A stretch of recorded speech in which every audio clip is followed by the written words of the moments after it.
Good evening and welcome to the Blend Zone. I'm your host, Bigmomma Dee, bringing you the vibe straight, no chaser.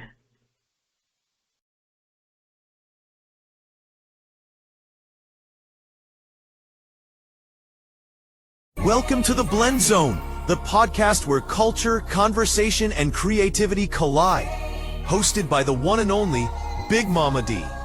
From real talk to breaking news, music, and untold stories, we go deep, speak bold, and bring voices that matter to the mic. Whether you're on the move or kicking back, you're now in the zone. The Blend Zone. Let's get into it. Well, I want to talk about your craft through the lens of our city. And I know how San Antonio is. I know how diverse it is with the different cultures and everything. And we want to talk about what if scenarios to see how you really think. Okay. Now, these questions are grounded in your environment and position you around your cultural expertise. We kind of lost you, Yoda. There you go. My daughter's calling. My fault. My fault. You need to get that? Is it important?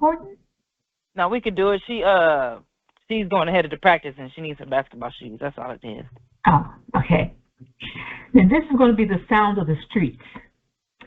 If you had to score the soundtrack to a movie about San Antonio, which specific intersection, building, or landmark would you provide the theme music, and what instrument or sound captures that vibe? If I was to provide a soundtrack to a movie about San Antonio, what landmarks and what instruments would I use? What specific intersection, building, or landmark will provide the theme music, and what instrument or sound will capture that vibe? Deep real early. I would say, ooh. What you thinking? Okay. I would say Cherry Street, Houston Street, or Cesar Chavez, around that area where the tower is. In the Alamo Dome, because that's downtown and the east side, both core, San Antonio. Or, wow. You gotta break it down, man. I would go like around the Missions, Presser, South Side. And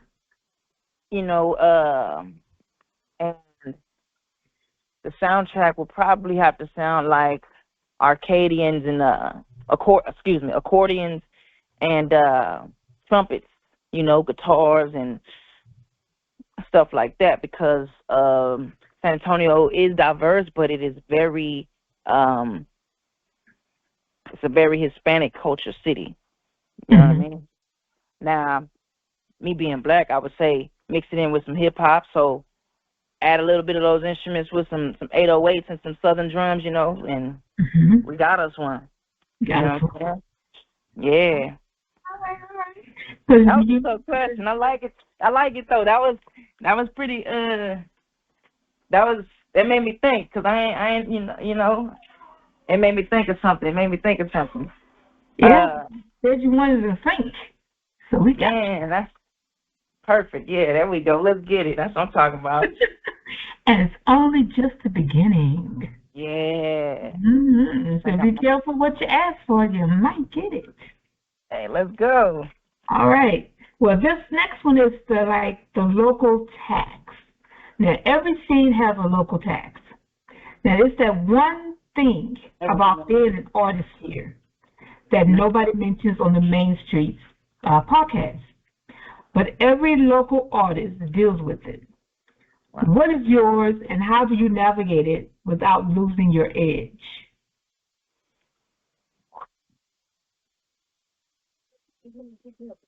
How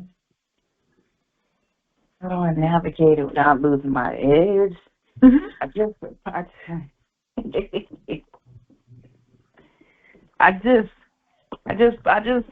pray. I keep my head up and I just keep going. Well, what is it that you have to deal with? As far as just being an artist? Yeah.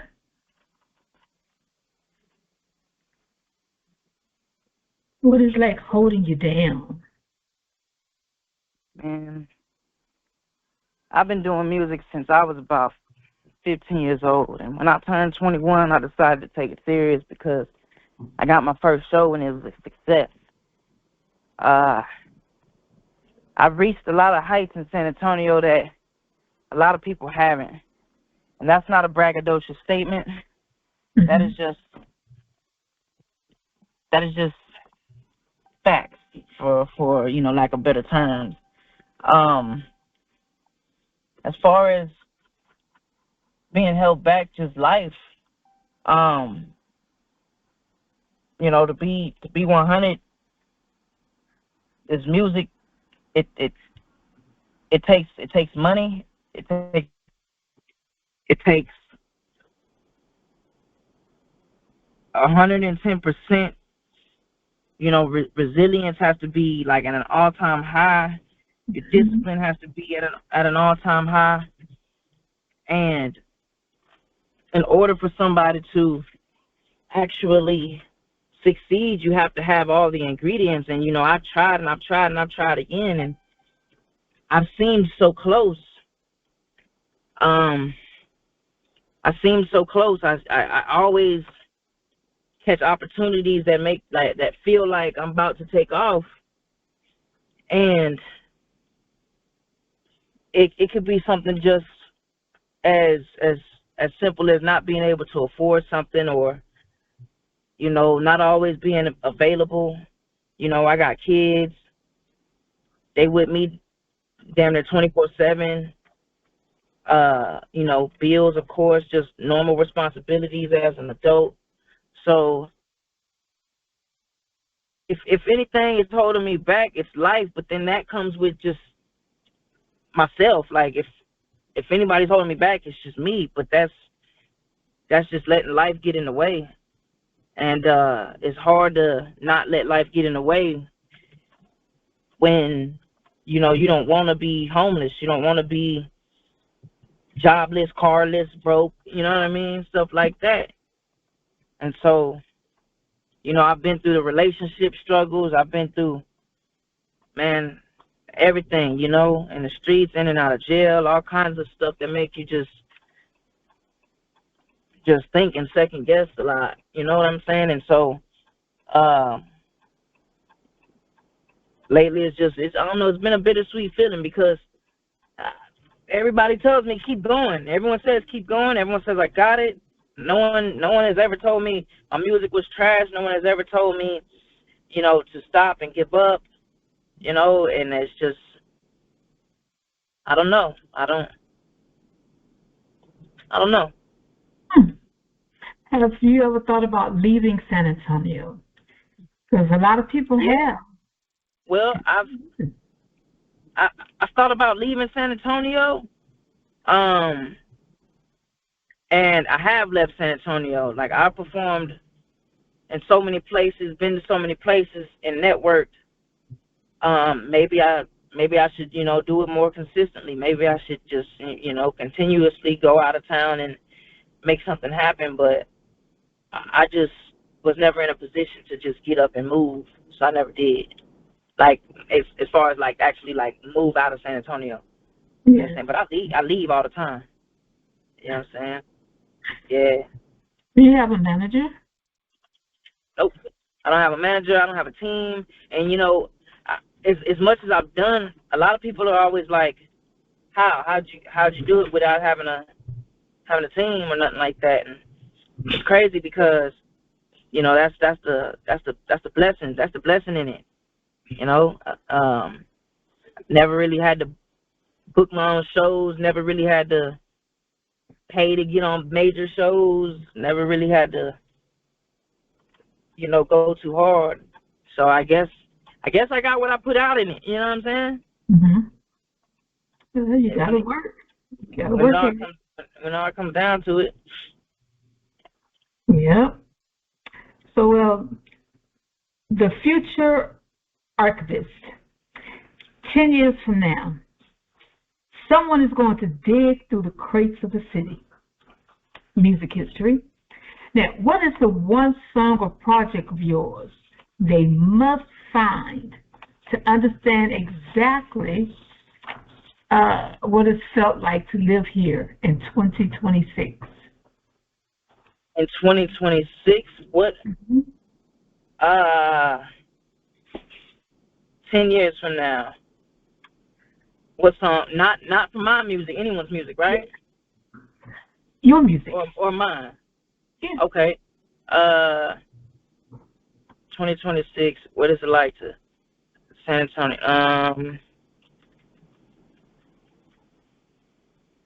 I dropped a song. Okay. I love these questions. I dropped a song with Cadillac Music and So San Antonio called Street Life. Okay. You want to give us a little bit? Produced by Cadillac Moses. He sings on the hook. Let me see. It's just basically about, you know, self-explanatory street life, but me and So San Antonio are kind of like staples here in San Antonio. So we just speak on our perspective of the street life, and we only know San Antonio. So that's basically what we speak on, and that'd be a good start for 2026. Yeah, because I dropped that earlier this year. I only dropped one project with them. I dropped a single called Money Right with Kevin McGee.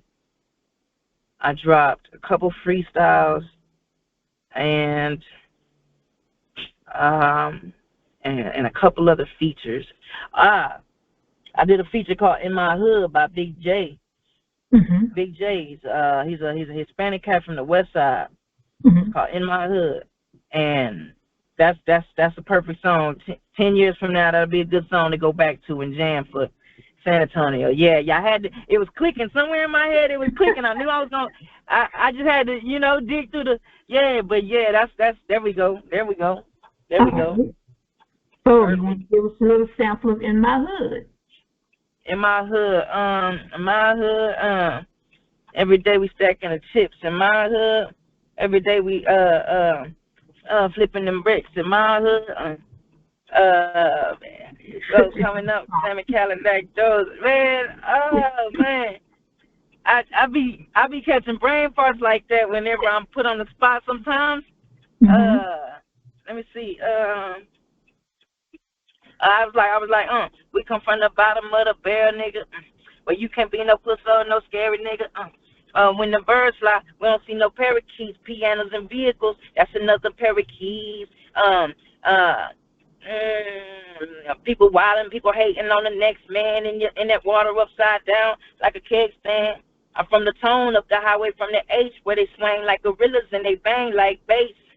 Get some money, mind your business. Yeah. It sounds good. Yeah. Okay.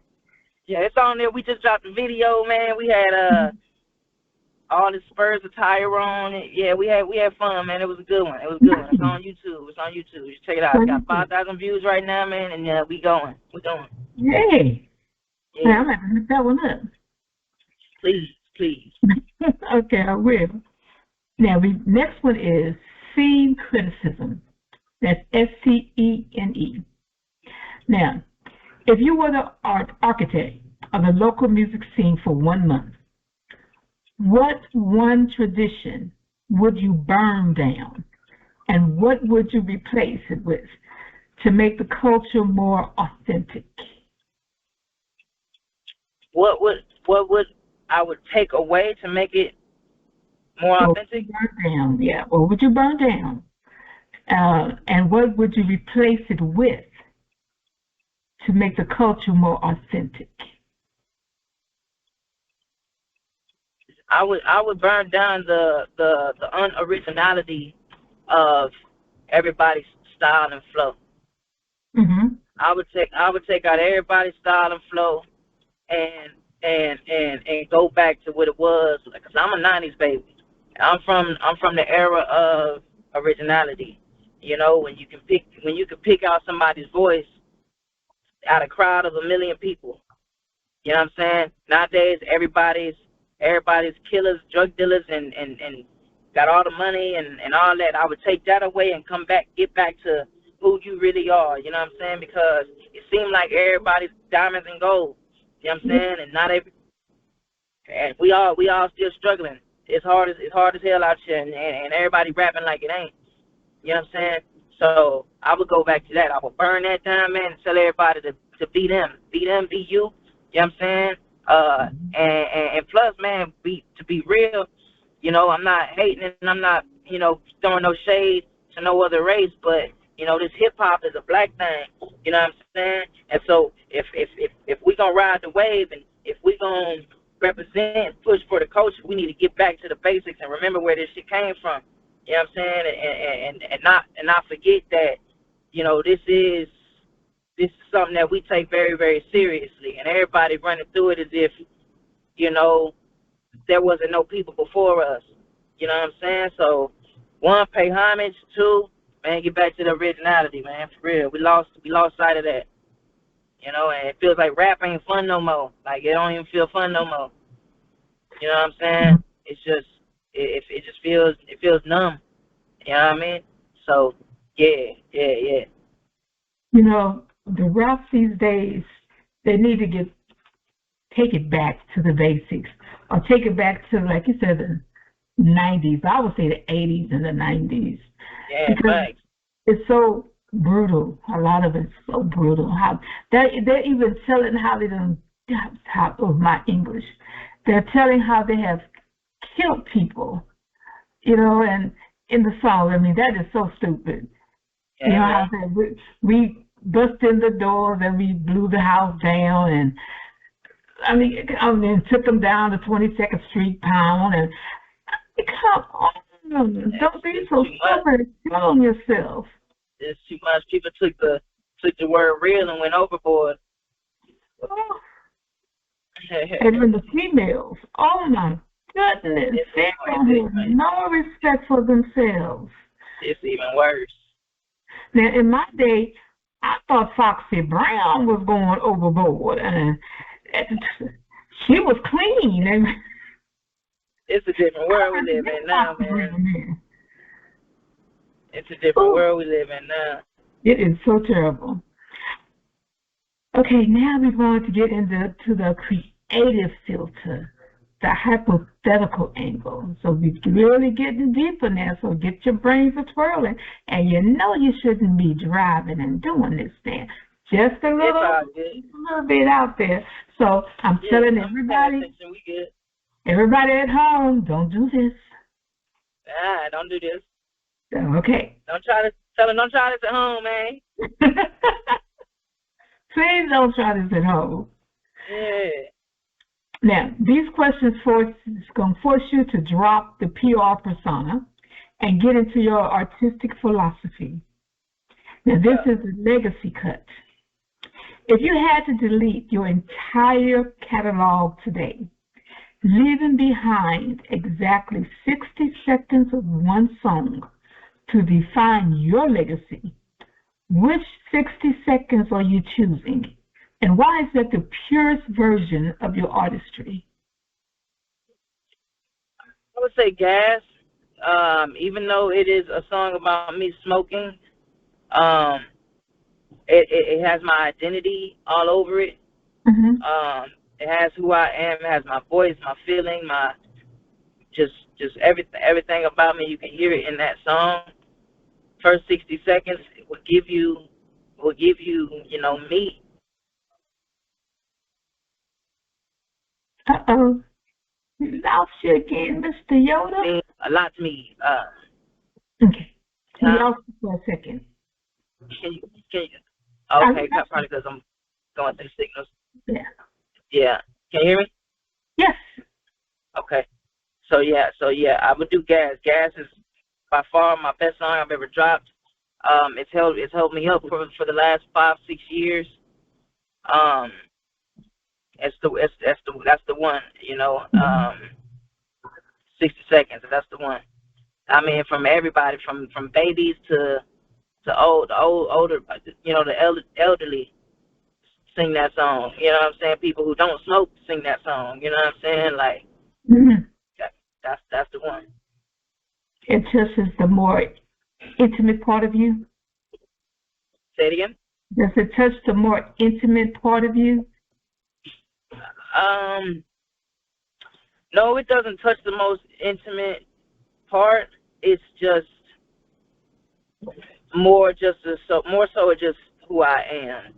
As far as intimate, I don't think I've released the most intimate song of the most. I don't think I've released it yet. Okay.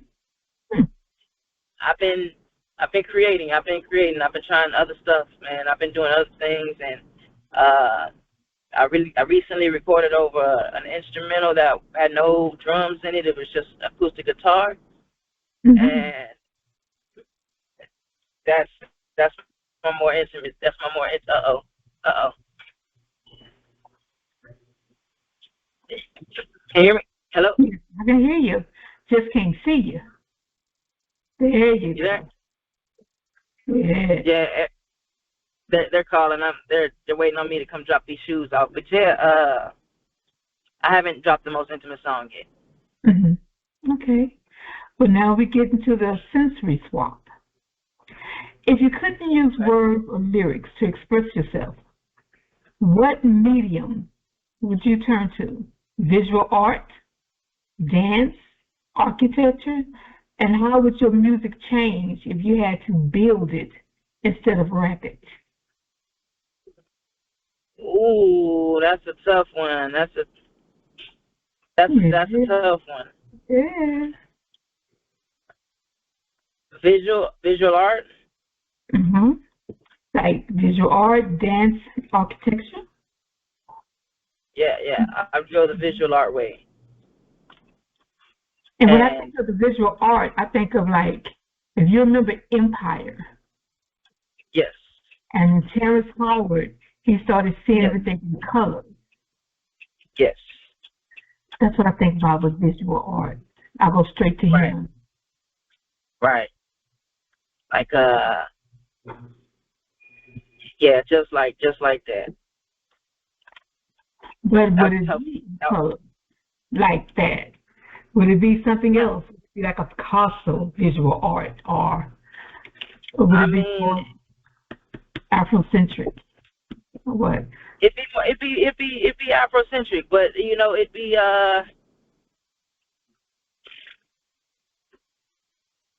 down to earth, very vibrant.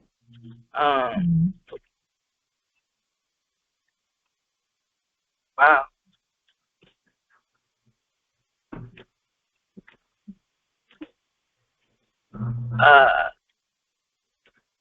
Sheesh.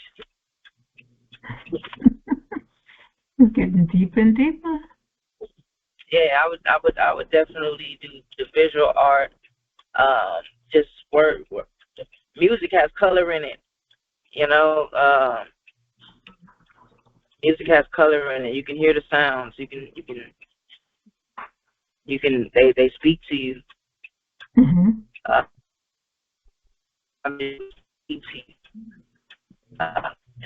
Very vibrant. You can feel it.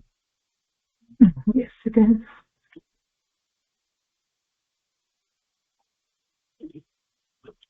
Okay, well, we got the creative ghost coming up next.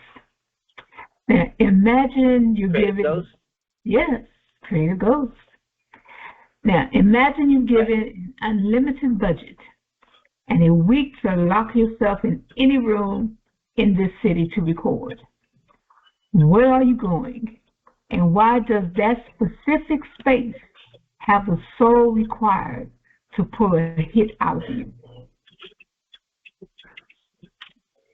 I would go to RTE Studios, which is my buddy's studio over off of San Pedro.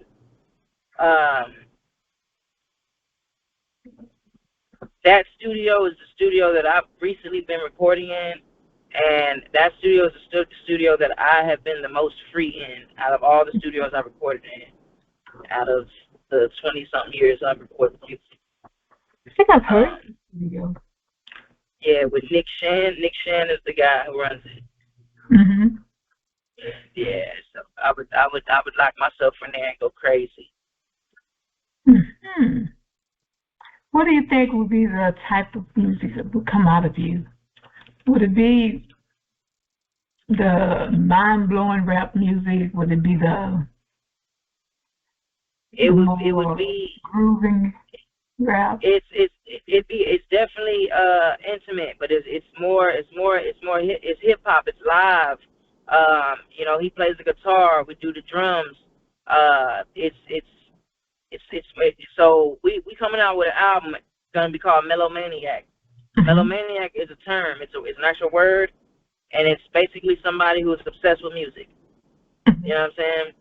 That's the definition of a melomaniac, and the music that we create there is it's freeing. It's very it's like a breath of fresh air. You know what I'm saying? It's refreshing. It's you feel alive when you listen to it. It puts you in another space. It doesn't make you feel low. I'm vibrating very high on it. Every time I'm in the studio there, I'm up. I feel like I'm flying in there. So I turn off the lights and record in the dark. Mm-hmm. You know what I mean? And yeah. Uh-huh, Yeah. okay. In your own little world.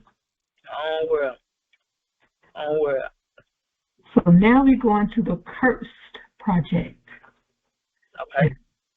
Now, every artist has a project or a song they've abandoned because it's too real or too risky to release. If you were forced to play that track right now, what is the story behind it, and why is it currently buried?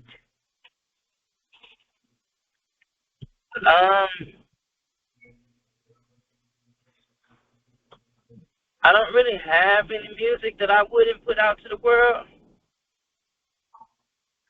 But if there was a song that I felt like I gotta be careful with, Mm-hmm. it'd probably be a song about,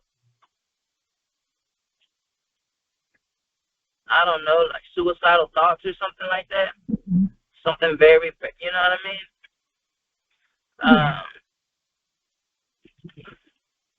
Yeah, that's probably how I would do that one. Something that's too intimate, maybe? Too close to home? Yeah. Okay. Now, well, this one's going to be the rapid fire pivot. Okay. And it's like a short, fast-paced round to keep the energy high. What is one local sound that is currently being ignored but should be the foundation of the next big subgenre?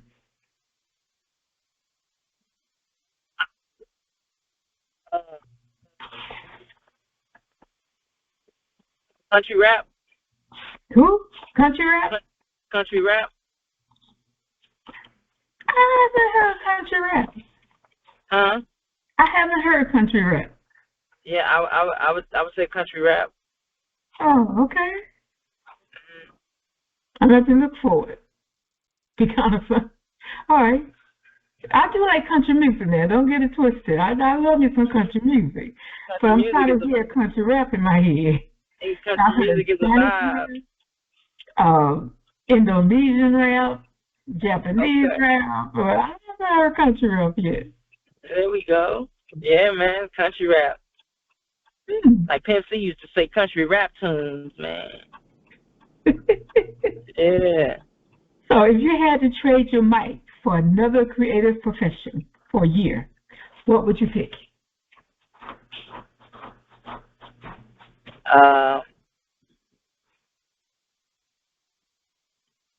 I had to trade the mic for another profession for a year.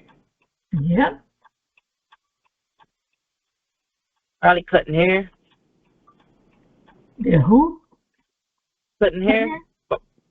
A barber. Yeah. You like that? Yeah. Now, am I good at it? I don't know. But I'd probably go that way. Actually going to barber college next month. And I'm just going to see where it takes me. Good. I was cutting my son's hair one day. I have 3 of them. And I thought I was doing good. I really thought I was doing good. I was cutting it with scissors. And I said, Norman, I'm going to make you some waves. So I cut it down, and then I went and cut real deep on one end, one side. Then I jumped over, and then I cut real deep on the other because it make it look like it was waves, right? And I'm like, ooh, Norman, this looks good, boy. They're going to love you in school. Then my Aunt Ada came over. She said, what? What have you done? That boy is not going to school looking like that. You ain't going to have my boys going to school looking like that. I looked at Norman, he was silently crying. Oh, man. He said, Norman, go get my clippers out the car. I said, I thought I was doing good. It looked like I gave him waves. He said, no, you can't have for embarrassment. He was going to be ridiculed. I'm like, oh, well, I thought it was I didn't do anything else so they had a sense. They were happy. I was giving them chili bowl cuts, everything. So, I'm not a barber. Oh, man.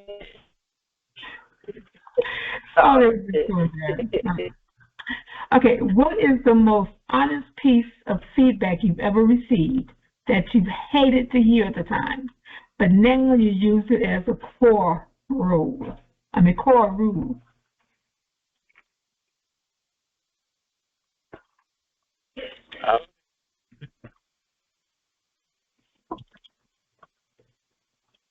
Just to be me, just to be me. Just to be me, man. This game is oversaturated. Even people like Bun B have told me just to be me. Continue when I look like this. Before I get on the stage, I look like somebody who ain't got much to say, and then I get on there and I explode, and my music is completely different from everybody else's. Oh, the feed is getting kind of bad. I can hardly hear you. You're all messed up. Okay, say something. Hear me? I can hear you, but you're kind of bad. I'm over. I just got over here to the east side. Oh, now you talk about the east side. They got some bad reception. Yeah, I just got over here. Can you hear me now? Well, yeah, I can hear you now. Well, we're almost through. I got my last question to ask you. And the question is, what would you tell the up-and-coming rappers, since you've been in the scene for many years, what would you tell them about coming into the rap scene?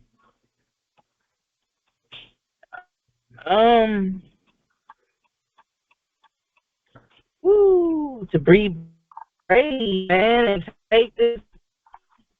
If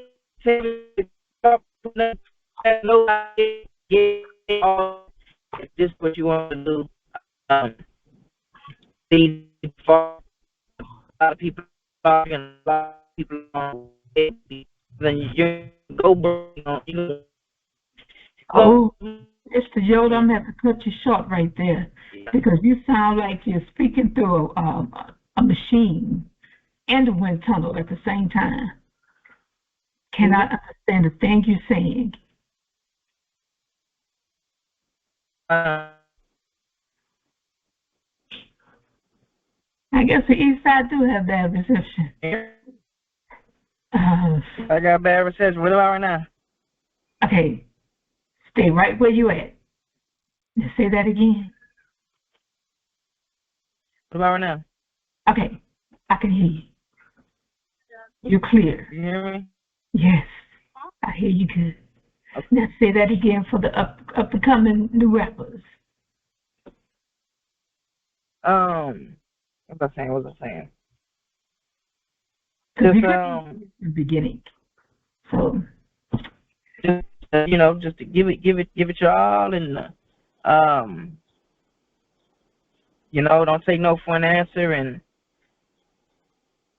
try to to the room that no one else is going into, and speak and stand for what you believe in.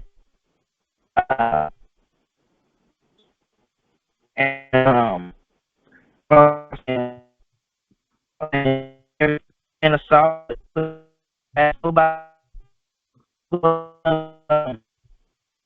what your is motivate, inspire people, and that's all the knowledge that's from, and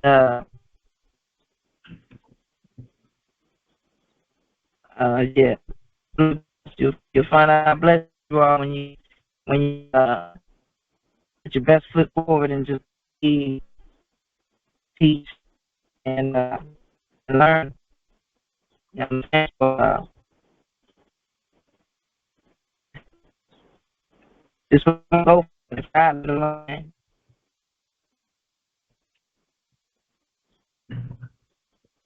Well, okay, Mr. Yoda, I want to thank you for that. And that is a wrap today. On today's episode of the Blend Zone, big love to our guest, Mr. Yoda. Let's go, baby. Yes, thank you for dropping Thank you for having me. in your journey. I am your Bigmomma Dee, reminding you to stay bold, stay blended, and always keep it real. Until next time, you all already know we're out the zone. So if you have any questions about this episode, please call in. Please leave your messages about on the screen, and we will get hold to Mr. Yoda again so that way he can answer your questions. Thank you. Indeed. Tap in. I'm on all platforms, all social media sites, man. Let's go. Okay. Thank you so much for coming, Mr. Yoda. Thank you. Have a good one, all right? All right, sir.